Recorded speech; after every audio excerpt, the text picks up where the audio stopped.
अपि स्वर्णमयी लंका नामे लक्ष्मण रोचते जननी जन्मभूमिश्च स्वर्गादपि गरीयसी। ये व्यक्तित्व सिर्फ हमारे राम के पास ही था, राम के पास ही है और हमारे राम के पास ही रहेगा।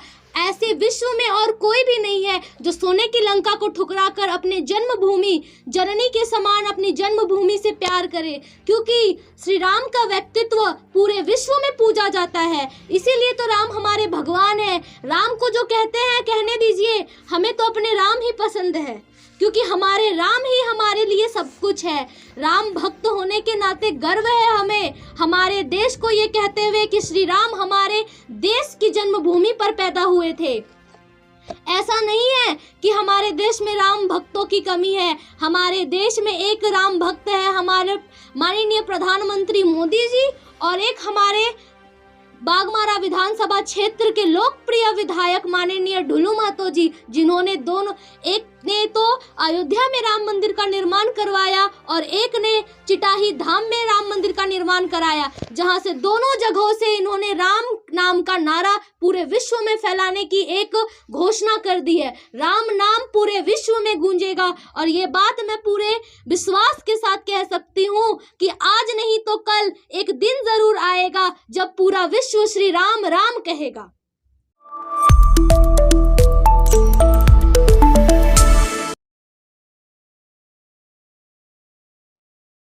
नमस्कार, व्योम टीवी के पेज पे मैं उमेश आपका स्वागत करता हूं। श्रीमान, हमारे देश में अभी इन दिनों खासकर सोशल मीडिया या कोई भी इलेक्ट्रॉनिक्स मीडिया, यहाँ तक कि प्रिंट मीडिया में एक बहुत बड़ा कवरेज दिया जा रहा है, यूं कहें कि किया जा रहा, जिसका नाम है अयोध्या का राम मंदिर। इन्हीं सारी मुद्दों को लेकर आज हमारे साथ पैनल पर हैं सिमरन, जो कि स्टैंडर्ड 9 की स्टूडेंट हैं। लेकिन व्योम टीवी के पेज पर मैंने पहले भी इनका एक्सक्लूसिव इंटरव्यू चलाया है, जिसमें एक चीज़ तो बिल्कुल साफ नजर आता है कि मोदी जी की भक्त है सिमरन। चलिए, इन्हीं सारी मुद्दों को लेकर आज हम लोग बात करेंगे। हमारे पैनलिस्ट के तौर पर हैं सिमरन। पहले तो आपका बहुत स्वागत है। Thank you. कैसी हैं? हम अच्छे हैं, आप कैसे हैं? मंदिर जाने की तैयारी हो रही है? जी हाँ, हो रही है। क्या कुछ वहाँ नया हो रहा? वहाँ पे नया तो अभी जैसे हम लोग देख रहे हैं कि पहले राम मंदिर जो था वहाँ पे अयोध्या का राम मंदिर स्टेबल नहीं था। वहाँ पे अभी वो नया जो राम मंदिर वहाँ पे बन रहा है, हम लोग अपने प्रभु श्री राम की जन्मभूमि पर मंदिर बनता हुआ देखेंगे। ये बहुत ज्यादा नया बात है और अच्छा बात भी है। अच्छा, मंदिर स्टेबल नहीं, ये सब हमको समझ में नहीं आ रहा है। मतलब घर स्टेबल नहीं है, मार्केट स्टेबल नहीं है, रोड स्टेबल नहीं है, समझ में आता है। भगवान स्टेबल नहीं है या मंदिर स्टेबल नहीं है? जी नहीं, मतलब पहले जो अयोध्या का राम मंदिर था वो उतना अच्छा मेरे को नहीं लगता है कि वहां पे पहले उतना अच्छा राम मंदिर था।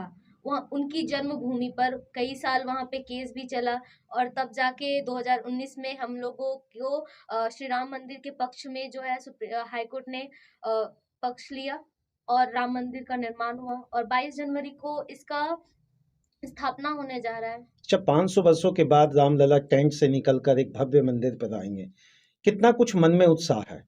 बहुत ज्यादा उत्साह है कि राम, जो हमारे श्री राम जी है, उनकी मंदिर को कैसे वहां पे दर्शाया जा रहा है। क्योंकि मैंने कुछ दिन पहले पढ़ा है कि जो मंदिर का जो निर्माण है वो नगर शैली में बनाया जा रहा है। क्योंकि बहुत सारे मंदिर जो होते हैं, मंदिर का जो निर्माण का जो तरीका होता है वो बहुत सारे तरीकों में होता है, जिनमें से सबसे जो प्रमुख शैली है वो नगर शैली है।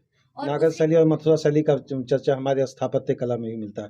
अच्छा, क्या कुछ नया देखने को मिलेगा इस मंदिर में? भगवान आएंगे, लेकिन इतना पब्लिसिटी क्यों? पब्लिसिटी देखिए, जैसे अगर आप बोले तो अगर जैसे हम लोग सनातनी है, सनातन धर्म में श्री राम जी को बहुत ज्यादा माना जाता है, मुस्लिम धर्म में अल्लाह को माना जाता है। अगर आप जाकर देखें तो मक्का मदीना में जितना अल्लाह को माना जाता है, क्या वहां पे श्री राम को उतना माना जाएगा? वहां पे उतना श्री राम जी को नहीं माना जाएगा। तो जब ये हमारे अयोध्या में श्री राम जी का जन्म हुआ, वो वहीं पे पैदा हुए और वो प्रभु हमारे जो है वो वहां पे जन्म लिए, ये हमारे लिए कितनी गौरव की बात है। राम राम तो सबके हैं, कन कन में राम हैं, सबके आसपास राम हैं। फिर मुझे लगता है इसको इतना कंट्रोवर्शियल स्टेटस बनाने के पीछे क्या पक्ष विपक्ष की राजनीति है क्या? ये पक्ष विपक्ष की राजनीति का इसको बस एक नाम दिया जा रहा है। ऐसा बस ये दिखाया जा रहा है कि है तो राम मंदिर को हम बना रहे हैं, लेकिन इसको हम ऐसे पॉलिटिक्स का ये नजरिया दे दिया जा रहा है। कौन दे रही है इसको नजरिया? नजरिया हर पार्टी दे रही है। बस ये चल रहा है कि भाजपा ने मंदिर का निर्माण कराया, कांग्रेस उस पार्टी में, वो कांग्रेस नहीं जाएंगी। कल मैंने पेपर में पढ़ा था कि जो कांग्रेस के जो अध्यक्ष है वो और सोनिया गांधी, ये लोग अयोध्या के राम मंदिर का जो स्थापना है वहां पे वो लोग नहीं जाएंगे। अच्छा, जहां कांग्रेस कुछ अच्छा करती है वहां बीजेपी जाती है क्या? वो तो नहीं जाती है। अगर कांग्रेस कुछ योजना लाती है, किसी प्रकार की बात रखती है, तो वहां तो बीजेपी नहीं जाती है। यहाँ पे योजना नहीं है ना, यहाँ पे कांग्रेस तो योजना है कहाँ? कांग्रेस तो इसको सीधा यही कर रही है। 1800 करोड़ रुपए को आपने एक योजना तरीके से लोगों के सामने रख दिया। क्या 1800 करोड़ रुपया क्या पूरा का पूरा केंद्र ने दिया था? अच्छा, आखिर खर्च तो 1800 करोड़ रुपया हुआ एक मंदिर पे। 1800 करोड़ रुपया जो हुआ है खर्च, बस इतना पूछना चाहेंगे, क्या वो सारा का सारा पैसा केंद्र सरकार ने दिया था या भाजपा ने दिया था या कांग्रेस ने अच्छा, दिया राम था? किसके? केवल हिंदुओं के क्या? राम सबके है, ऐसा नहीं है कि राम सिर्फ हिंदुओं के तो हैं। राष्ट्रपति को आपके ही शासनकाल में, यूं कहें कि बीजेपी के शासनकाल में, राष्ट्रपति को संसद भवन के उद्घाटन में नहीं बुलाया जाता है, दूसरी जगह पे नहीं बुलाया जाता, दलितों पर ध्यान नहीं दिया जाता है, फिर कैसे कह लें कि राम सबके और मंदिर सबका? राम जो है वो सबके है, क्योंकि राम जो है वो कण कण में राम है और हर जगह राम है। आपको ऐसा नहीं है कि बस यूं आप कहते हैं कि भगवान है, भगवान को आपको ऐसा नहीं है कि आप मंदिर जाएंगे तभी आपको भगवान मिलेंगे। भगवान हर जगह है। आपने वो अगर कहावत सुनी होगी, जो मन चंगा तो कटौती में गंगा। अगर आपका मन शुद्ध नहीं है, आप मंदिर घूम के आइए, गंगा स्नान करके। अभी आपने गाना सुना, जो राम को लाए हैं हम उनको लाएंगे? आपने ये गाना सुना ना, जो राम को लाए हैं हम उनको लाएंगे। इसका मतलब क्या? हम किन को लाएंगे? हम भाजपा को लाएंगे क्या? यही केंद्र की सरकार की योजना रही क्या? नहीं, ऐसा नहीं है। राम को लाएंगे ऐसा, इसको बस एक जो है ना पॉलिटिकल बस पार्टी का रूप दिया जा रहा है, जो कि ऐसे दिखा रहे हैं कि ये राम मंदिर का निर्माण करा रहे हैं, हम इसको वोट देंगे। अच्छा, पूजा कौन करेंगे? राम जी की प्रतिष्ठा में कौन बैठेंगे? पूजा कौन करेंगे? यहाँ तो शंकराचार्य जैसे बड़े बड़े दिग्गज विद्वान जो कहेंगे, वो लोग भी बहिष्कार कर रहे हैं। वो लोग कह रहे हैं कि हम लोग नहीं पहुंचेंगे। क्यों? यूं तो मैंने इसके बारे में सुना नहीं है और ना ही इसके बारे में पढ़ा है, तो मुझे अच्छा, एक प्राण प्रतिष्ठा का पूजा किसी पंडित या ब्राह्मण से जुड़े हुए लोगों से ही करना चाहिए, या कोई भी व्यक्ति कर सकता है, या प्रधानमंत्री करेंगे? देखिए, जो पूजा है, आप ऐसा नहीं है कि हमारे गीता में भी एक श्लोक कहा गया, अगर आप ये बोलते हैं कि पंडित कराएंगे, ब्राह्मण कराएंगे, प्रधानमंत्री कराएंगे, गीता में एक श्लोक है, चातुर्वर्गम मया सृष्टम गुण कर्मम विभाजश्च। हमारे हिंदू धर्म में या कहें हमारे सनातन धर्म में जो जात पात को बस एक लोग बांट देते हैं। ऐसा क्यों है? क्योंकि जब गीता में भगवान श्री कृष्ण ने कहा है कि हमारे जो धर्म है उसमें जो 4 वर्ण है, ब्राह्मण, क्षत्रिय, वैश्य, शूद्र, ये चारों वर्ण को जो विभाजित किया जाता है, ये कर्म के आधार पर है, ना कि उनके जन्म के आधार पर। अगर आप जन्म से क्षत्रिय है और अगर आपका कर्म शूद्र के समान है तो आप शूद्र कहलाइएगा, ना कि क्षत्रिय। अगर मैं शूद्र हूं और अगर मेरा कर्म ब्राह्मण के समान है तो मैं ब्राह्मण कहलाऊंगी, अगर मेरा कर्म क्षत्रिय के समान है तो मैं क्षत्रिय कहलाऊंगी। तो वहां पे जिनका कर्म उसके समान रहेगा, जो जानते हैं कि कैसे 1800 करोड़ रुपए के खर्च होने से एक मंदिर का निर्माण होता है, हिंदुत्व के वोट को एक तरफ करने के लिए या भारत को एक विकसित राष्ट्र का नाम देने के लिए? ये भारत को एक विकसित राष्ट्र ही घोषित करने के लिए है, ना कि इसको बस एक वोट का नाम देके, इसको नजरिया देके, इसको एक अलग कैसे विकास करेगा? आप पर जितने विपक्षी पार्टियां हैं, चाहे कांग्रेस हो या लेफ्ट हो, सीधी यही बात पूछ रही है, 1800 करोड़ रुपया खर्च करने से कैसे विकास होगा एक मंदिर पर? अच्छा, आप बताइए, आप अगर मंदिर जाइएगा तो आप वहाँ पे प्रसाद खरीदिएगा कि नहीं खरीदिएगा? वहाँ पे उन जो प्रसाद बेचेंगे उनका रोजगार वहाँ पे हुआ, मंदिर को जिन्होंने बनाया उन कारीगरों को रोजगार मिला, वहाँ पे पुजारी जो रहेंगे उनको भी रोजगार मिलेगा। वहाँ पे अगर आप जाइएगा तो आप कपड़े जरूर खरीदिएगा, कपड़े वाले का भी फायदा हुआ। आप वहाँ पे जाइएगा तो वहाँ के जो ग्रामीण लोग हैं या यूं कहे कि अयोध्या वासी जो है वो भी पैसा कमाएंगे, कि वो वहाँ पे तरह तरह के सामान बेचेंगे, मूर्तियां बेचेंगे, कोई कलाकृतियां बेचेंगे, उनका भी फायदा हुआ। आप जाइएगा कपड़े खरीदने, कपड़े वाले का भी फायदा हुआ, हर चीज से फायदा। अच्छा, एक आम आदमी का क्या फायदा है जो अयोध्या में नहीं रह रहा है? उसका क्या फायदा है? अयोध्या में वो नहीं रह रहा है। देखिए जो अयोध्या अयोध्या नहीं जाएंगे या रह नहीं रहा है उसको श्री राम प्रभु से बिल्कुल फायदा है, आशीर्वाद मिलेगा। मैं इसका कतई विरोधी नहीं हूं, लेकिन जो विपक्ष यह बात कह रही है कि 1800 करोड़ रुपए से देश के दूसरे दूर दराज के लोगों को क्या फायदा होगा। देखिए अगर आपका वहां पे बार बार इसको बस इतना पैसा खर्चा हुआ, इतना पैसा खर्चा हुआ, इसको क्यों हम लोग पकड़ रहे हैं? अगर अच्छा, आप क्यों नहीं पकड़ेंगे? देश का पैसा है, आप आम नागरिकों का पैसा है ना, क्यों नहीं पकड़ेंगे?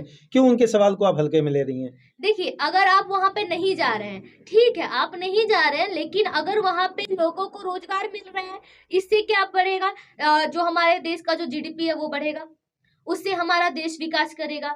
हाँ, ऐसा होता क्या है कि हमारा उससे हमारे देश में और भी ज्यादा विकास होगा, दूसरे क्षेत्र में विकास अच्छा, ये होगा। बताइए आपको क्या फायदा होगा? अगर आप एक स्टूडेंट हैं, अगर मैं आपसे पूछ रही हूँ कि आपको क्या फायदा होगा, तो आप क्या कहेंगी? मैं तो बस इतना कहूंगी कि जैसे वहां पे हमें कुछ सीखने को, रोज नया नया कुछ ना कुछ सीखने को मिलेगा, अलग अलग चीज वहां पे होंगी, कुछ ना कुछ नया तो जरूर होगा, और वो नया चीज हम लोग को सीखने को मिलेगा, देखने को मिलेगा, और यही हम नेक्स्ट जनरेशन जो आ रही है वो भी देखेंगी और सीखेंगी। मतलब हमारी पुरानी संस्कृति और सभ्यता को लोगों तक भी पहुंचाने का एक संदेश है, ये क्या है? देखिए अगर श्री राम को क्यों पूजते हैं, बस ये वो हमारे आराध्य हैं, हमारे आसपास। आराध्य है कि अगर आप बताइए कि श्री राम श्री राम ने रावण का वध किया, वो रावण जैसा ज्ञानी नहीं थे, रावण महापंडित थे, लेकिन हम रावण की पूजा ना करके श्री राम की पूजा करते। क्यों करते? उनके व्यक्तित्व के लिए। उनका व्यक्तित्व जो था वो रावण के पास नहीं था, ना ही आपके पास था। अगर वो रावण जिस भी स्त्री को देखता था उसको अपना बनाने के लिए उसको हरण कर लेता था, लेकिन श्री राम ने कभी भी पराई स्त्रियों को देखा तक नहीं। ये था उनका व्यक्तित्व, और इसी व्यक्तित्व को हम सीखेंगे भी और अपने आप में लाने की कोशिश भी कर सकते हैं। अच्छा, आज 2024 की हम बात कर रहे हैं, हमारा देश विकास तेजी से कर रहा है, इसमें कहीं कोई सवाल मेरे तरफ से भी नहीं है, लेकिन एक प्रश्न मेरे मन में है। अगर एक मंदिर के निर्माण में 1800 करोड़ रुपए खर्च होते हैं, तो आगामी हो सकता है मथुरा में भी हो या अयोध्या में भी हो, ज्ञानवापी का भी मुद्दा चल रहा है। इस तरह से अगर 2000, 4000, 5000 करोड़ रुपए एक मंदिर के निर्माण पर खर्च किया जाए, इसको आप जीडीपी का विकास कहेंगे या विपक्ष की भाषा में विनाश कहेंगे?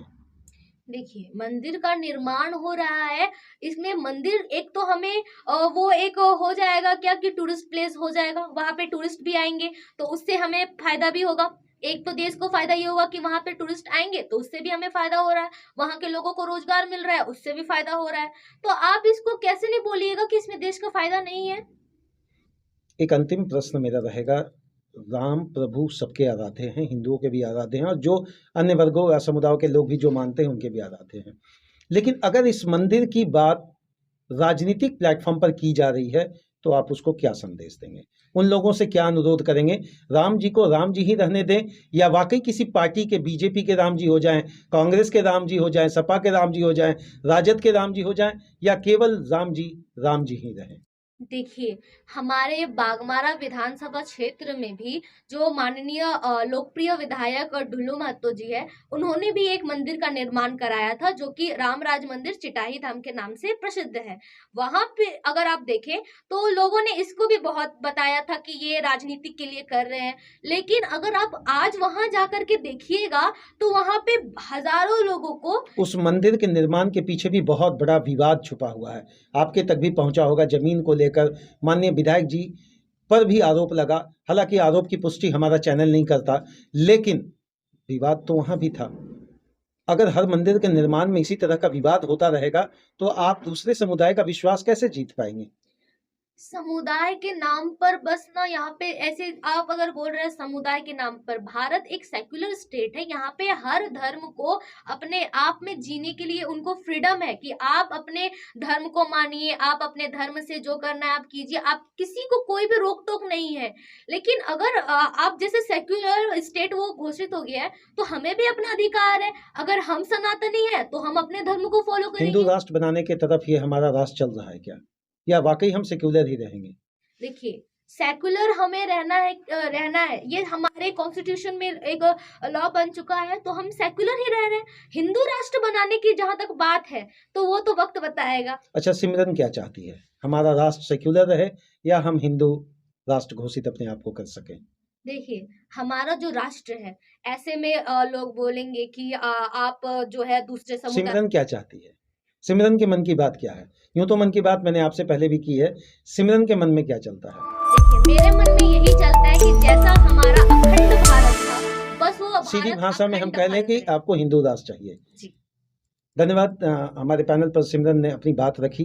सबसे बड़ी बात है, मुखरा प्रखर होकर जिस तरीके से इन्होंने राम मंदिर पर अपनी बात रखी है, वो अपने आप में काबिले तारीफ है। अब प्रश्न उठता है कि 22 तारीख के बाद हमारे देश की राजनीति किस तरह और किस रुख की ओर करवट लेगी, इसके लिए थोड़ा सा सब्र करना पड़ेगा। बहुत बहुत धन्यवाद सिमरन, थैंक और यू। उम्मीद करते हैं कि 22 के बाद का जो अयोध्या होगा वो नया अयोध्या होगा। धन्यवाद।